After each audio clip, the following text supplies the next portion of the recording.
What's that? FaZe Banks been plowing them fields? Fields, plural? What happened while I was looking away from the screen for roughly 3 seconds? I guess the homie really did join the Doctor's Respect Club, though. Hi again, crabs, and welcome back to your inevitable demise at the hands of me. If you don't click that subscribe button with notifications on right now, do it or I will strangle you until you are nothing but a lifeless sack of flesh hanging loosely in my tightly clenched hands around your neck. Anyways, if y'all were on Twitter yesterday, you might have seen that FaZe Banks and Alissa were both trending, with the topic of conversation being their former relationship as lovers. For those of you who don't know, the two got together pretty soon after Alissa got the boot from Jake Paul out of the Team 10 house, and they dated for like 2 years until earlier this year when they split. And at that point, it seemed like everything was subsiding, that they had something remotely close to an amicable separation, or at least that they handled the whole thing offline while at least letting their audiences know that it had happened at all. I didn't take too much note of it at the time, but word around it started kicking up again when FaZe Banks well and truly shit the bed, because he made the mistake of tweeting 3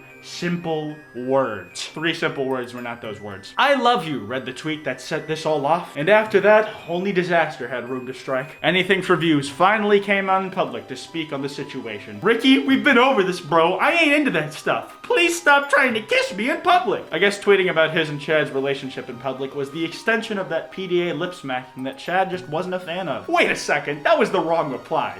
Here we have it, a screenshot of text from Alissa. "Goodbye. Dude, why? I love you." At this point, the dude why makes it sound like Ricky could still be talking to Chat this conversation, but that's unrelated. Moving on. "What the hell, Liz? This ain't cool. I love you. Did you love me when you were hooking up with a random whore in our home?" Whore, this bitch said. Whore, not hoe.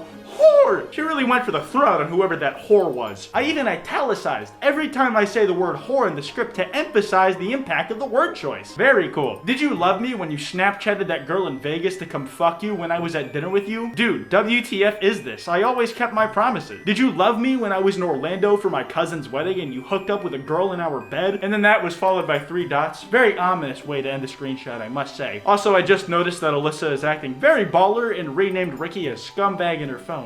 Biting. I really do love how much Banks called Alissa dude during this whole convo. It's just so Banks of him. Even at a time of suffering, he's still just hanging with the boys. It seems like that initial "I love you" tweet could have been prompted by Alissa saying how it was she found out that she was being cheated on in reply to a friend. Though it didn't name a person specifically in that tweet, so that tweet could have been a previous relationship she had been in, maybe about Jake Paul. Though according to her, she was cheated on by Banks at some point. But anyways, that screenshot was followed by more tweets where Alissa continued that "did you love me when X thing happened" theme of phrasing. Some of my favorites being when she said Banks apparently asked Alissa to ship her dogs to her parents' house when she had been asking to help with them for like 5 months, and of him having some epic sex time in the back of Alyssa's car that her friend had given her. Keyword Alyssa's car, not Banks' car, fucking in the back of her car. At least that's what I think the tweet's saying. The sentence is a little broken, I'm gonna be honest. Now, most of the other tweets in this thread are about how generally Alissa claims Banks went behind her back to go and swap spit with some random girls, sometimes organizing it while being right next to her, like at dinner or in bed. But the one thing that stands out to me is the one saying that Banks broke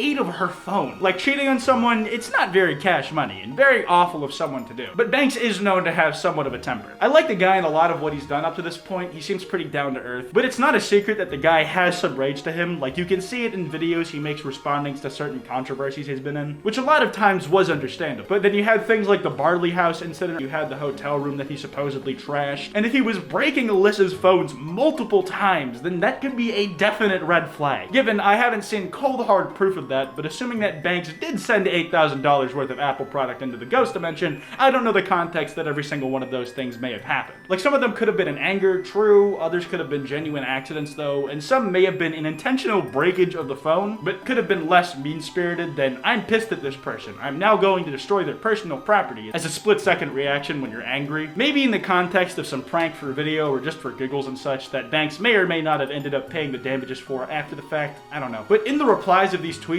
Banks had some defense, specifically referring to the dogs, where he said that at the time he couldn't take care of them, and he wanted them to have a good life, and then afterwards asking why they were doing this whole song and dance online. Later in the day though, Banks had a more comprehensive response, a tweet titled Alissa with attached screenshots of a long explanation in the Notes app. Incredible stuff. I tell you, it's a YouTuber in crisis's best friend. The Notes app was there when no one else was. Now, the wall of words is rather long, so I'm not going to be reading it word for word, but rather I'm going to try and condense what Banks said into a more consumable and human-chewable kind of way. Finally, putting all those times I was told to summarize a book in school into practical use. He starts it by saying that there's a bunch of stuff Alissa has done that are horrible that he could list here, and stuff about why they didn't work out. He says there's two sides to every story and that neither of them were perfect, but instead of adding to this already 10 on the Richter scale diarrhea storm, that he's going to do the right thing and take responsibility for what he did wrong. He says they'd had issues for a while, and while the situation wasn't as simple as one person is right and one person is wrong, he says he felt that it doesn't matter at this point and that they both hurt each other as they are both human. He clarifies that they've been broken up for 6 months at this point, and the incident he's referring to as what he did was almost a year ago, and that it's followed them both, like a strange man on a unicycle follows David Dobrik up until now. He goes on saying that he's human again, saying that what he and Alissa had was special, and that he doesn't think you'll find that ever again in his life, but that they just had issues they couldn't fix and were miserable being together for a while, but couldn't let go of each other. He says that he thinks both of them felt that the love was very real, which is why he wouldn't further let this whole thing become a spectacle online.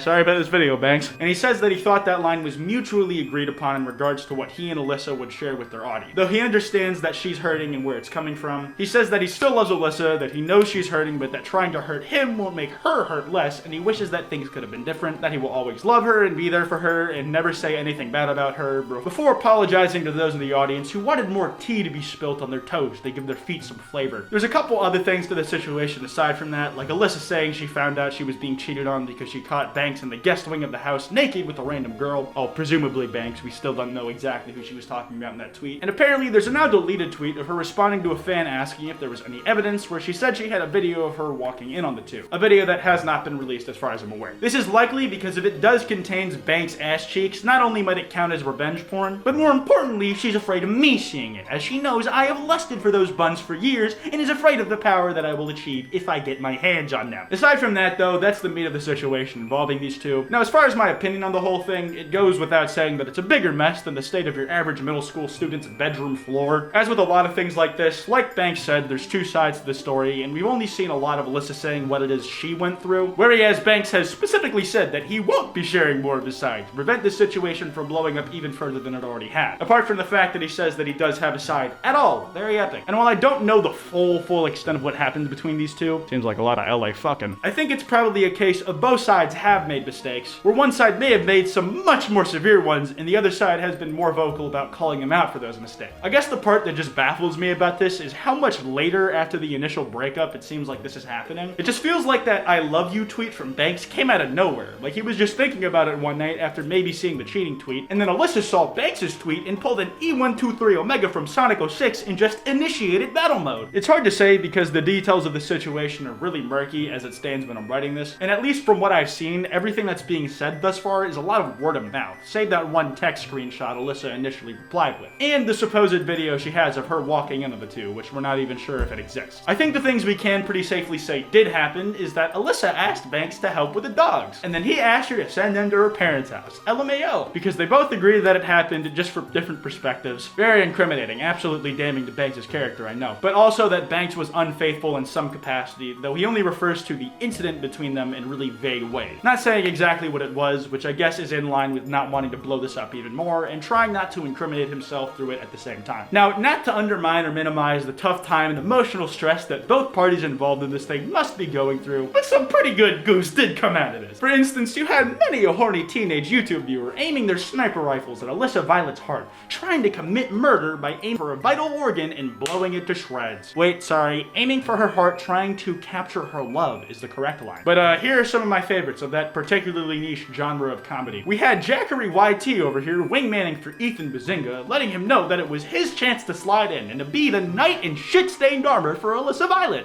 We got @NatOnGod showing some incredible empathy for Alissa, showing that he understands the emotional turmoil she's going through, saying, "That's crazy, DM me." A true king this one is, reaching out to a total stranger in need so that they can talk about their feelings to him. And for nothing else than that, a true gentleman that we should all aspire to be like someday. If you needed any more proof, he also reached out a second time to show how truly compassionate he is. That's fucked, lol, DM me. Words from a wise man. To be like him is what I will always strive to do. Oh yeah, and one more highlight is Too Mad just replying with Halo Reach to FaZe Bank's Rosetta Stone length reply. I love 2 Mets so much, dog. Anyways, I'm gonna wrap this video up here. If y'all enjoyed, be sure to subscribe and all that. You can follow me on Twitter at Kwite and on Instagram at Kwite.png. Links to both of those in the description below, and I will see you guys next time. Why are you still here? The video's over. Go play Halo Reach on PC or something.